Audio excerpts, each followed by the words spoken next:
আমার স্বপ্ন প্রবাস থেকে ফেরত আসে একদম নিজের সর্বোচ্চ শেষ করে, জায়গা জমি বিক্রি করে, আবাদি জমি বিক্রি করে, গরু পর্যন্ত বিক্রি করে, মায়ের গহনা পর্যন্ত বিক্রি করে প্রবাসে যায়। কিন্তু সবাই প্রবাস থেকে সফলতা নিয়ে আসতে পারে না। হয়তো দালালের চক্করে পড়ে কিছু ভুল মানুষ তার সাথে প্রতারণা করে প্রবাসে যেমন কষ্ট, দেশে আসার পর সর্বশান্ত। আমি চেষ্টা করবো, আমার স্বপ্ন আছে প্রতি মাসে একজন এরকম মানুষকেও আমি ঘুরে দাঁড়ানোর জন্য চেষ্টা করব।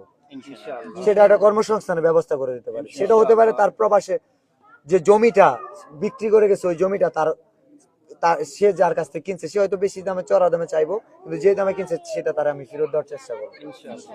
এটার জন্য আমরা প্রবাসীদের জন্য আমরা দাঁড়াবো। এখানে প্রবাসীদের একটি টাকাও নিতে চাই না, প্রবাসীদের জন্য যা করব, আর এই দেশের মানুষের জন্য যা করব, এখানে প্রবাসীরা দেওয়ার জন্য একদম রেডি হয়ে আছে। কিন্তু